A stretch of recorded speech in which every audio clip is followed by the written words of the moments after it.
What up, ladies and gentlemen? Welcome to the Hip Hop Happy Hour podcast. Yes, As sir. It's 5 o'clock always, somewhere. I'm your host. Whoop, there we go. There we go. Back, back to some technical difficulties. Anyway, I'm your host, Dick Rubin. As always, I got my co-host with me, Uncle Evan. Yes, What's sir. going Yes. on, brother? How you doing? Better than most, worse than others. How about Yeah, yeah, yourself? yeah. We got some nice weather going on here in New England, so we're I'll feeling take it. good about that. Yep, I'll We're take it for feeling what good it is. about that. And speaking of New England, this is our first all Rhode Island episode. That's So crazy. without further ado, let's bring on Agod, the old soul. Yes, sir. Welcome, welcome. Yo, yo, What up, brother? How you doing? I'm doing good, man. I'm doing good, man. Happy to be here with you guys, man. Yeah, it's No, been a long time coming. We had to plan for a couple months ago, and stuff happens, but we Yeah, finally got around to it. But absolutely, man. how we like to kick this off is if tell us a little bit about yourself if nobody knew who you were. All right, so shit, I've been doing this for going on like 20 years now, man. I've been spitting, making music, doing my thing. Yeah, since I was like 12, 13 years old. Uh, I consider myself kind of like more like a conscious type of rapper, but kind of with like a grimy cadence. Right. You know what I mean? So I think that kind of separates me a little bit from a lot of people. Yeah, man, I just been trying to consistently just drop some dope shit lately, man. And yeah, dude, kind of let the music speak for itself on that. 'Cause that's a lot to get into. Yeah, right. Yeah, But you have an extensive catalog. So oh you yeah, really dude. Yep. now what was it like working with some of the producers that you've worked with? You've worked with Brutal Caesar, Skinny Bones, The Godfather, upon many others, Whiskey Man. Yep. You seem to have like that almost like a niche where you do these albums with producers just like one offs, boom, and move Yep. on to the next one off, boom. What's that process like?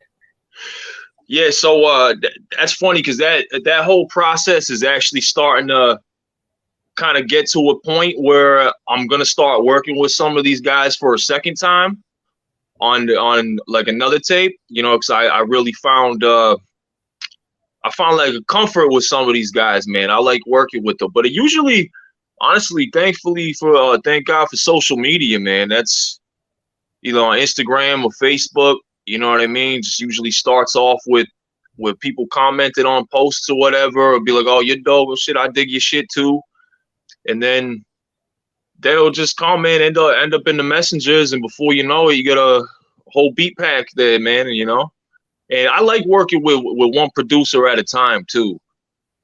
I like that. I like sharing the tape with another artist.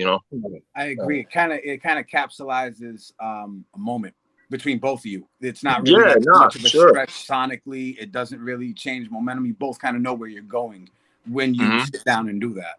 And that's Yep. really dope that you're coming back around and doing, doubling up with another project. Some of these producers. Can you say who they are? Yeah, for sure. Well, first one, before I threw on the old soul to my name, I did that. I was just a god before for years. Before I did that, I had quite a few projects, but my man Knuckle Up Productions, or he goes by It's Knuckle Up now. We came out with a joint called Interview with a God back in like 2015 and 16, and we got a little short 5-track EP that's getting mastered right now. I'm hoping to have it out sometime in January. So that's gonna be a joint that ended up coming around, working with someone for a second time. Also, back last year, I did a tape with my man Jack the Rich, who's a Rhode Island cat. He was down with like POW camp with us back in the day and shit. He's a East Providence kid. Uh, we're doing Water for Shadows 2 right now, which was a tape I dropped like a year and a half ago. Yeah, about that. And then I got an LP I'm working on. There's multiple producers, but pretty much almost everybody I made a tape with got at least one joint on there. So Brutal Caesar, a couple Whiskey Man joints, do Knuckle Up. My man Evil Genius, who I used to have a group False Idol with. So yeah, man. All starting to come around. Me and Whiskey Man definitely been talking. Me and Whiskey Man gonna do something else too, hopefully in 2023. Bet. So how much do you have lined up for 2023? Like after this project, you got another punch set up? Yep. So yeah, that tape that's getting mastered with its Knuckle Up. I'm waiting to get that back any day now, all finished up and mastered. But the one with my man Jack the Rich, I might have to write one more song, and it's like half recorded pretty much. So probably I'm probably gonna try to drop that by like the end of February, beginning of March, hopefully. And then the LP I was talking about, that's gonna be a little more that I put a lot into that. So you know how that goes, like the recording process and getting all the little pieces together, and it's multi-producers. So if you run into a problem, you can't just go to that one producer to fix it. You gotta right. That's another reason working with one dude at a time is dope. Yeah, it's always one person that you can rely on. You can bounce a lot of shit off of them back and forth. It's definitely comforting. It's definitely comforting. Yeah. One producer at a time. They're as invested as you, you know. So absolutely, it's half you, half them. You know what I mean? Yep. Like, as far as putting things together, the brainchild and whatnot. Yeah, it must be easier to juggle a 2-man team than a 8-man team. For a project, or a 5-man team for a project. I'll say for myself, shout out to K Vinyl. He dealt with a lot of we went back and forth, we bitched, we fought, we bickered, we did it, and then it kind of just got to a point where he's like, "Fuck it, man, take the keys." You know what I mean? Yep. But you gotta kind of have that push and pull with that relationship during a full project, and it's definitely a cool process to go through. No, absolutely, man. What would be the easiest producer that you've worked with? One that just you get in, you just bang it out. You know what, man? Working with, and these guys have all made it super easy for me. But one dude that's really easy to deal with, man, is Skinny Bones. Skinny Bones, the Godfather's super down to earth dude. He hits you back immediately. He never has no issues. You know what I mean? Anytime you want something done, you don't ask no questions. Right on it, man. That's dope. Yeah, Skinny Bones. Skinny Bones a really, really good dude to work with. And his mix and master game's pretty dope too. So that made that even simpler because you didn't have to go out looking for someone else to mix it or master it and none of that shit. So that definitely helped, man. Salute to him, man. He's a good artist, man. Now, one thing I wanted to ask you is, touring wise, doing shows, that sort of thing. Well, what was your best experience on stage? All right, from a personal standpoint, I remember this happened a couple years back. I was actually where was it in might have been at Dusk in Providence. Dusk. I think it was Dusk. Well, I remember I was on stage, and I'm kind of I lean more towards being a private dude than I'm kind of more introverted than extroverted. So I always had those pre-show jitters and just a little bit of nervousness going up. And I remember this one show I got up there. It's a packed crowd in there, and there was a technical difficulty, something wrong with the DJ's cord or some shit like that. I remember I had this feeling. I had this feeling of dread hit me, oh shit. And then, dude, I just had this wave of calmness come over me, nah, bro, you got this shit. Don't sweat that shit, man. And ever since that happened, that was a great show, man. I never felt so comfortable on stage. And ever since that moment, anytime I get on stage, I'm completely comfortable now, man. It was almost like an epiphany happened there, just while I was up there, man. I always remember that shit because it was like a 180, dude. I went from cold to hot on stage in 1 second, and that shit just never left. I think if you don't get the jitters, it's like before a fight. If you don't have a nervousness, then you're probably gonna drop the ball. You know what I mean? It keeps you on point because as soon as you get there and they say go, that show is that you're on the roller coaster. Now you're living it. Like, it is such a relieving feeling, even though it happens. You know what I mean? You get them bubble guts and you're like, ooh. Because I know me, even regardless, before every show, I'd be outside. Yep. I ain't chilling. I ain't doing nothing. I'm right here. Yep. I always had the thing where I'd have this feeling like I was gonna forget certain bars and shit. You psyching myself out. Be outside like, oh, I gotta go over that verse one more time. Be in the bathroom, fucking taking a 2.5 minute piss, just trying to trying to go over your bars a few times and shit. Well, look, since that's the question right now, have you been able to do any shows as of late? Nah, man, I gotta fall into I definitely got a little work to do trying to fall. I just moved down to Columbia, South Carolina. Okay. So I definitely got to do a little work trying to fall into like the scene around here in the Carolinas and shit. That's a shame too, 'cause I was just starting to do quite a few over in Rhode Island. But yeah, I'm definitely gonna be trying to fall into the scene pretty soon. Good. You definitely should. Yeah, I miss it, man. It's going to be a different scene to get involved in, really, going from maybe Rhode Island to South Carolina. It's going to be a little bit of adjustment. Yeah, it's definitely the style, like what you hear coming out of like cars, what they bumping going down the street is definitely a little different. But I feel like the type of shit we do anyway, or the type of shit we all support, is kind of a niche thing anyway, you know. So I feel like it has its little pocket of its niche, kind of everywhere down the coast, you know. So it'll probably be like it's probably gonna be hard to find the right venues and the right crowds and all that. I'm sure that'll take a little bit of filtering out to figure that out, right? But nah, there's definitely underground fans down here. Yeah, I'll tell you what. There's underground fans everywhere. Oh, Really. Everywhere. It's actually probably not as hard to find it as you think. To be real with Yep. you. Yeah, no, probably just a little searching. I wanted to go back to you saying your style. You're a conscious rapper with a little bit of like grind to you.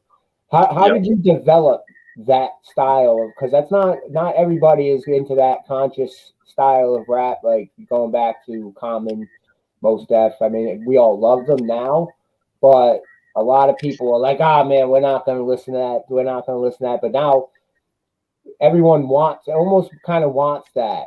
That wants to hear a little bit of a story, wants to hear a little bit of a message. How did you develop that style? I'd say it was kind of like a natural evolution for me, because when I was young, when I first started out, I listened to, when I was a teenager, I was like strictly into gangster shit, man. Like if you didn't make me feel like I wanted to jump out the car and hit somebody, that shit wasn't playing, man. You know, so that's definitely how it started. And I was influenced heavy by like the Lox and Ghost and Raekwon and artists like that coming up. So that's definitely where my pen went my first few years rapping. And then I started to kind of get into, just in my personal life, started to kind of get into like philosophy, and I started looking at things a little differently as I matured. And I kind of never lost the sound that I had when I was writing more like gangster type shit, but I just kind of let my style like my current interest kind of just fell into that pocket with that style. And then it was just kind of like natural. I never really thought about it. It's just what ended up happening as like my current interests match my old cadence. I'd say that's kind of how that happened. Got you. See if we got any questions from our viewers. No, nothing yet. Usually they'll pop up and ask some questions, see what's going on. Cool, man. Yeah. Let's take it back to doing shows, because I always like to ask the flip side of that also is what was your worst experience doing a show? Oh man. Worst experience doing a show. You know what? There was a show out at Roger Williams Park It was like the summer jam type joint out at Roger Williams Park, and dude, I was sitting there, and this is before that thing I told you about earlier, where I kind of like lost my nervousness, and I was sitting there. I was supposed to go on stage kind of early, and something happened where I wasn't able to go on, and then a couple other people came through, and they kind of got like. They got pushed up before me on some shit. Like, nah, we're gonna send you back. We're gonna put you back in the lineup a little bit. And I was like, all right. So I'm sitting there, and as the day keeps going, I kept being in my head a little bit about it. You know, I was like, because it wasn't my crowd, and I was going like, did I pick the right songs to do? All that type of shit. As I see the people showing up, and dude, I was nervous as shit for that one, man. And dude, I sat there for like 4 hours waiting to go on, and then the show ended. Like I never went on, so it's just me in the park with all these people having a good ass time, and I'm just in my head the whole time, like just analyzing the situation and beating myself up and getting ready to go up, and then it just never happened, man. It was like music blue balls, bro. It was that anticipation must have killed you. Oh, dude, I was so heated by the end of it, man. It was like all that for nothing, man. So I don't even know if that answers the question, because technically it wasn't even my show, I guess. But Well, it sounds pretty bad, though. Yeah, it was pretty bad, man. Sounds like it's tough. We got a question. What is your favorite track of your own? My favorite track of my own. That probably changes a lot, but right now I had my track On the Rocks pop up in my playlist the other day while I was just I was taking a walk somewhere, man. I had On the Rocks, the last song on the Whiskey Man tape on the Honest Pour, popped up, and I hadn't heard it in a while, and it just hit me, man. I was like, I never it hasn't been that long since it's the first time it's been that long since I heard it, because the tape came out a little bit ago now, and it hit me different, man. And I think I captured a lot of feelings in that track. And I mean, it was about kind of like being at my most rock bottom point in life, and kind of having like an epiphany with myself, with that kind of led me to seeing things a little bit different, which then led me to getting my shit together. And the way I did it, it was kind of like I projected like an angel kind of talking me through my situation. And yeah, dude, I just think the track came together really dope, man. It stands out from a lot of the other ones. So if I was gonna answer that quick, I'd probably say On the Rocks. I thought as an artist, I was gonna say, yo, I got this new shit, because every artist, it's their new shit that's their favorite shit. Yeah. I was waiting for you to start the sentence. The new shit you haven't heard yet. That's what it is. Yeah, he's coming out in March. Yeah. I like to ask another question around here. It's called, and it's usually a little segment that we do. It's what's your issue? What's your issue could be the smallest little thing that just annoys the shit out of you, or it could be a big worldly topic. So, God, what's your issue? Oh man, my issue. Oof. Yeah, we always get that. We got a lot of them. My issue is the majority of people being more concerned with the next man than themselves. I say that would fix all the other issues that I have if that one could work itself out. So that's probably what I say off the top, man. Nosiness and not having self-awareness. Self-awareness, that's a good one. Yep. Situational awareness is another one. That might be my issue today, is like people not paying attention to what the world around them, and even simple things, just walking through the supermarket and someone bumping into you with their carriage. That's just that's situational awareness. You know, how are you gonna do that? How are you just gonna run right into somebody? So I think that would be my issue today, is situational awareness, especially at work, because working in the kitchen, Oh yeah. you know, if you're not paying attention, somebody's gonna turn around and everything's hot and sharp. That's what I tell people. Hot and sharp up in this bitch. So be careful. That's funny. I actually had when we were saying that, something came to mind that actually happened this week in the kitchen, man. Dude coming through with a hot pan of bacon, man. Like, yo, hot pan, man, I'm coming through. This dude just stood there and looked at me, bro, for like 10 seconds, dude. I'm like, bro, I got grease right here, dude. You gotta move, man. Like, just sitting there staring at me, man. Oh, yeah, Shit, that might have been the thing that made me answer the question like that, to be honest. People don't care. Unc, what's your issue today? One word: accountability. Can we fucking have some?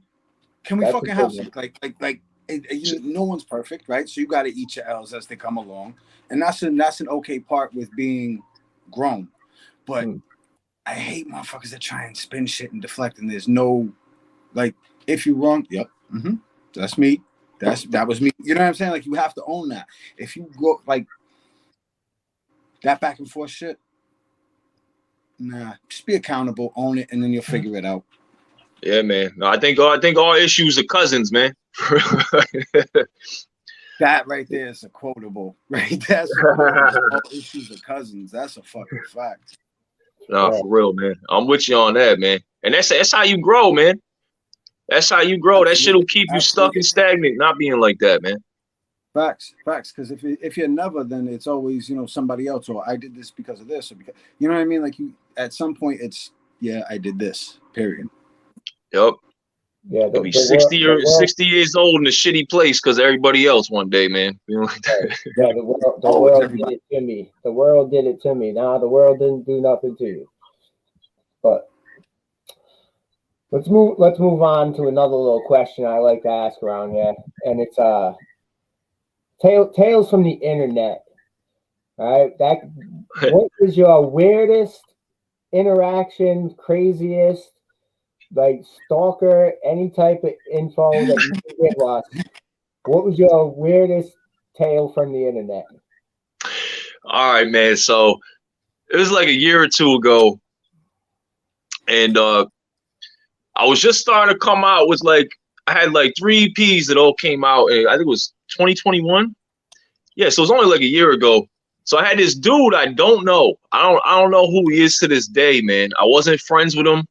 None of that shit. And I don't be blocking people, bro. So I probably should have blocked this dude right up front. But I just be like, I let that shit fall off. You can say some dumb shit to me. You say some shit to me, that ain't even my business how you think of me, man. That's how I look at it. But every time I made a post, this dude would just come in commenting about, oh, you're a 35-year-old white rapper. For going on this whole thing, dude. It was like every single post I made, this dude would show up, bro. Yeah, this must have happened. It's happened for like 3 tapes in a row. And mind you, I was like 31 at the time. I'm like, first of all, bro, you put stop aging me, man. Let me get there first. Like, but he would just show up every time, dude. You have a post or 2 happen where he didn't show up, kind of forget about it. Like, all right, that's just that should be happening. You get people just be hating seeing someone doing something they like, you know.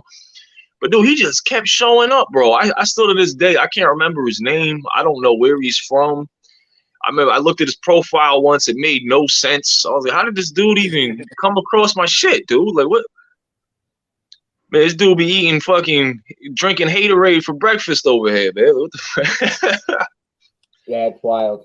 It's crazy how people can latch on to people too like that. Like, yeah, but how did that happen? Like, if you obviously don't like the shit, so why are you here? I'm not like some huge name by any means, dude. Why are you in my shit? Like, I was more confused than anything, to be honest. Like, still won't quit.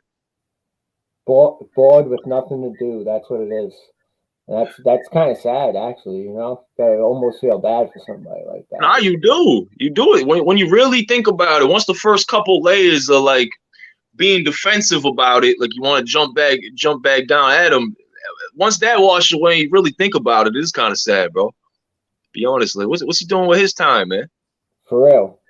And it's like and that's another scary thing about the internet too, is because sometimes these people are so crazy that they get delusional about it, and they can come find you, and like you don't know who the fuck they are, especially if it's like somebody that doesn't put profile pics up or anything like that. You have no idea about the man walking behind you, especially Yep. when you get some crazy shit going on. Especially as an artist, man, you be posting up where your show is. I'm gonna be here this night. Fucking catch me here. Like that could actually be a possibility. Now that I think about it, man, that wouldn't be that hard. It's definitely happened to some rappers, you know what I mean, or you know, more celebrities and shit like that. Like definitely, people. It's also the fact that because of the internet, you are accessible. So now I can definitely poke at the bear, and that's what it is most of the time. It's just somebody that I can rile up this shit and do what I want, and I can walk away with anonymity, and I'm good. Yup. Yeah. Oh, it's always anonymous too, man. Always with a fake name or a fucking enemy picture on the profile. Some shit, bro. Yeah. It's always the typical like profiles too. You can always tell right off the bat like who this person's going to be a little bit crazy. But I actually I want to do my tale from the internet this week. About maybe about 2.5 years ago, I had a male stalker for a little while, and yeah, it was wild. He started fucking around with me, like sending me crazy messages because Warak, because we made this kind of fucking Warak and shit online, and this dude just kind of latched onto me and making up different profiles like every day. And like, sending me crazy messages, trying to break me and my girl up, shit like that. What? All of a sudden, it just stopped. Like, I thank God it just stopped, but I was kept blocking all these profiles, block them like daily. And then one day, I'm thinking either homeboy must have like got locked up or hurt or something like that, because he used to go with other people online too. And was he like riding for Warak? Like he was no, he was just like weird, like just like latching on the dumb shit. You know what I mean? He would make the most horrible memes too, and try to throw like the most horrible memes at you. There was definitely something wrong with the dude. Oh man, meme sparring with you, man. That's right. Yeah, it's like he send me all this bullshit. I'm like, all right, man, that's cool. But he got to the point where he would start like messaging. He found out who my girl was and started messaging my girl all kinds of crazy shit. But yeah, so he got to the point where she was like, "What the fuck's going on?" You know? Dude, that's deep, man. Yeah, it was good. It was going on for a good like 6 months or so. So yeah, it was wild. It was like everyday bullshit. Yo, imagine taking that much commitment and putting it somewhere else, bro. Like fucking that's all any of these people need to do, dude. That's all they gotta do.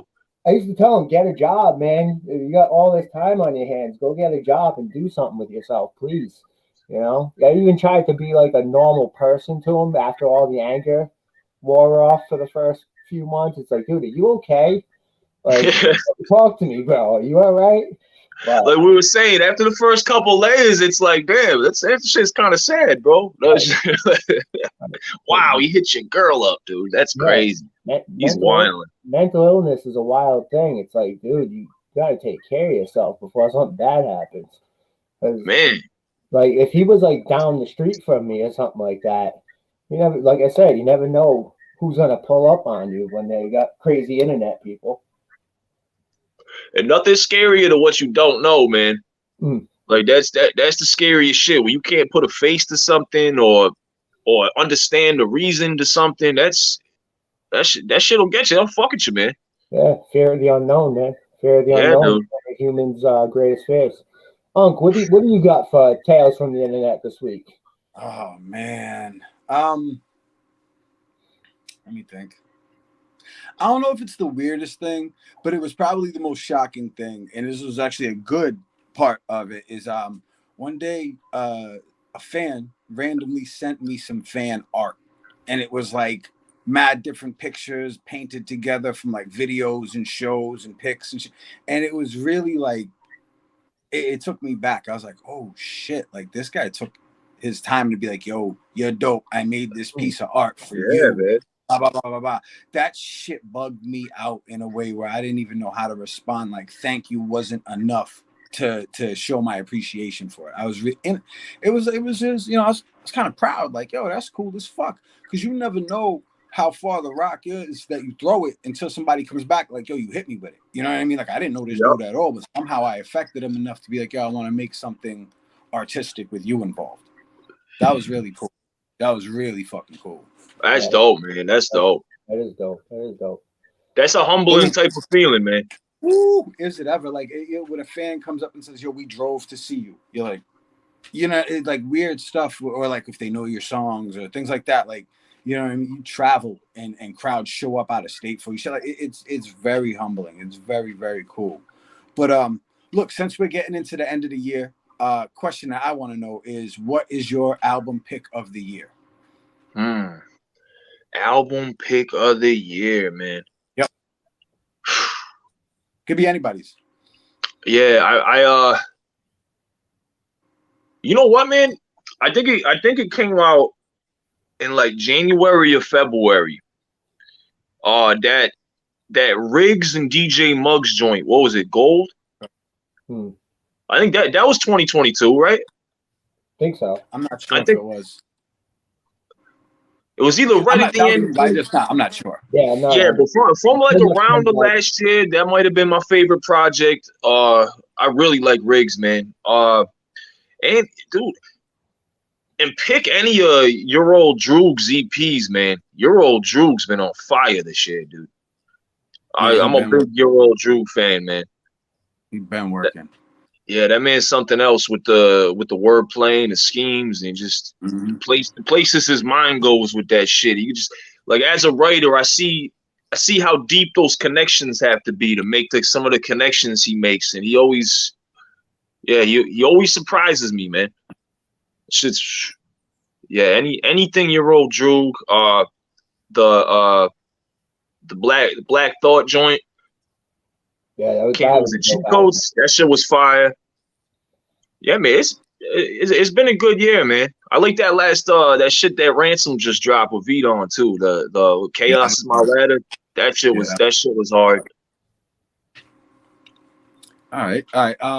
Mr. Rubin, what's your pick for the year? I'm gonna go with that Black Thought and Danger Mouse album. Good pick. Yeah, that was dope. And my second choice would have to be Apathy, King of the Gods, no second. That was a dope album. Sucks it came a little later in the year because it's not going to hit anybody's year-end list until it's probably going to get buried for next year. So it kind of sucks about the time of the year it came out. But yeah, I always thought that, man. Yeah. Any December type albums, man, they just fall in the middle and they don't end up on any awards and shit usually.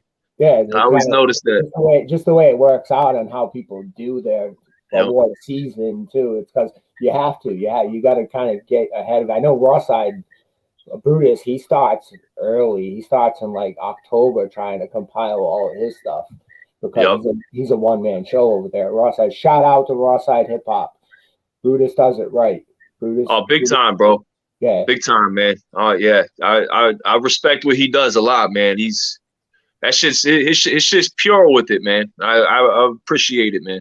He's just a dude out there in Australia doing it by himself, compiling all this music together daily, and it's kind of wild how much attention to detail he pays too. I know I couldn't do it. Me and him talked about it. There's no way that I could sit there and compile every new release that's come out every week and try to write 2 or 3 reviews a week and hold down a job and all that bullshit. I don't understand how he does it. I bet you all 3 of us haven't listened to more than, like, if you combined every album all 3 of us listened to in the last year, there might be 1 or 2 that he didn't hear just because it was one of our boys or some shit, dude. Like, that's like he hears it all, bro. Yeah, it's crazy. But it shows you the reach that music in general, not even just hip hop, but music and music culture has the reach to reach across to Australia and to China and to all these other places. So it's pretty dope. I wanted to ask you a question about you're very much a poet, a writer. Where do you want to bring your art in the future? Like, what level do you want to bring yourself to? Hmm.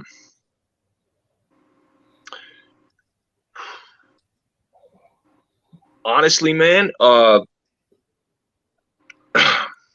just wanted to grow with me as a person and just be like as true of a reflection of what I'm going through as possible, man. I just don't want there to be no lies in it, man. Wherever it goes, I just don't want there to be no lies, because if I'm on that road, there's someone else out there that needs to hear it, because their feet are probably in the same place, you know. So that's usually how I look at it, man. I try not to set like materialistic or like goals you could even really put a number to and shit, man. I just focus on me and what I'm putting out, you know. So wherever I go personally with my self growth, I just want that to follow me closely, man, and just be a true reflection of it, you know. That's how I try to look at it, at least. That's a really good answer, actually. I like that one. That's a really, really good answer. I noticed today, I think it was today or yesterday, I saw some promo material you worked with Nels. He's friend Oh, of yep. the show, Grime Wave. Shout out to the Grime Wave boys. Oh, What was big that time, like? man. What was that experience like? Uh, oh yeah, he reached out. It wasn't too long ago either, man. It's probably like the beginning of December. He reached out. He was just like, yo, man, I got this track I can hear you on. I got a young dude, Pablo, that I've been working with, who's dope, who started off the track. He goes, I didn't lay my verse yet, but I could really hear you on this one, man. And he says, but I'm trying to get it finished up kind of quick. So I'm like, dude, I got you, bro. I have that shit for you in like 2 days, man. Not even, dude. So I wrote that shit real quick, and the track was dope. Dude Pablo laid down a really dope hook on it, man. His verse was dope too, but that hook was crazy fire.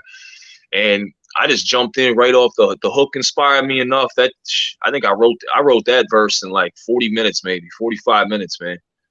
So yeah, that was. Yeah, shout out to Enels, man. We go way back, man. 'Cause me and Mo Ruck is like a brother to me, man. I've lived with Ruck in the past, man. Like me and Ruck are real tight. So like I've become tight pretty much with most of the Grime Wave fam. So yeah, big salute to them, man.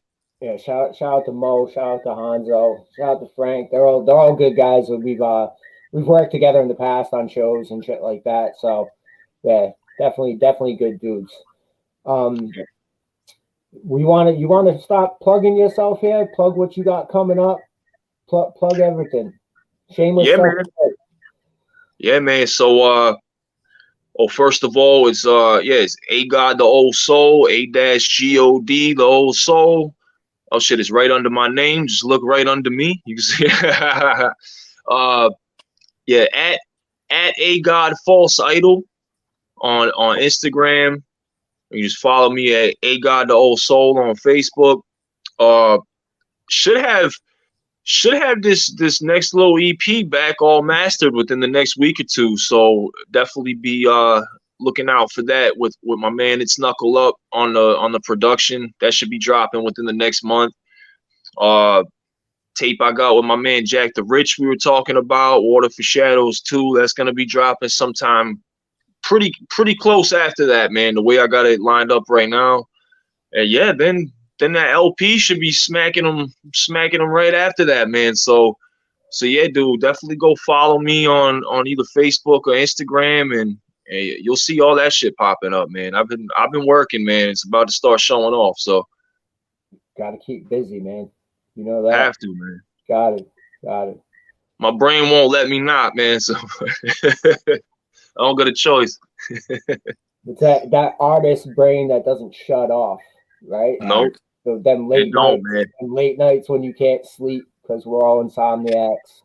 Because I feel you. We all know we don't get no sleep. Oh man, that's when the best shit gets written, man. I try to wake up early a lot of mornings, like when I have a busy day coming up, be like, oh, if I wake up a little early, I could squeeze in an hour or two of writing time. But so I write more in the morning, but anytime I write late at night, man, it's always my best shit, man. Always my best shit, man. Your brain's just working on a different wavelength at night, I feel like, man, especially for some creative shit. So I think it's probably because of the stresses of the day, and your brain starting to actually wind down and think for itself instead of being bombarded by all these by all the noise, all that background noise, all the daily noise that you're dealing with. So it's probably. I think you're right, man. Yeah, I never thought about it like that. I think you're onto something there for real. Yeah, so your brain's starting to try to actually function for itself rather than function for that fucked up world that we have to go out into every single day of our lives. But all right, my man, I think we're gonna wrap this one up. I want to thank you for coming on with us again. Appreciate you. Shout out. Appreciate y'all. Time. Yeah, man. Appreciate your time. We got wrapping it up, end of the year type shit. We'll be back real soon next Thursday. We got Nam Nitty on. So nice. Shout out Nam. But yeah, definitely thank you for coming on. Thank you for supporting us, and we'll continue to support you. And shout out to AGod, shout out to Unk, and again, everyone at the Culture Corner. We appreciate everybody fucking with us. We got the new YouTube channel going, so sub to the new YouTube channel. You will be able to catch all the episodes. We're going to be uploading all the past episodes eventually also. Just going to take a little bit of time. But again, from the Hip Hop Happy Hour podcast, we thank you guys. Thank you for tuning in. AGod, thank you for coming on. Unk, as always, thank you for being here with me. Sure. Shout out, fellas. Appreciate Hope everybody has a happy new year. Be safe out there. And we'll be back next Thursday. Dick Rubin, I appreciate you. AGod, we appreciate your time. And for everybody out there that's fucking with the corner, we appreciate you as well. Catch you next Thursday, right? Yes, sir. Happy New Year, guys. Happy New Year. Peace.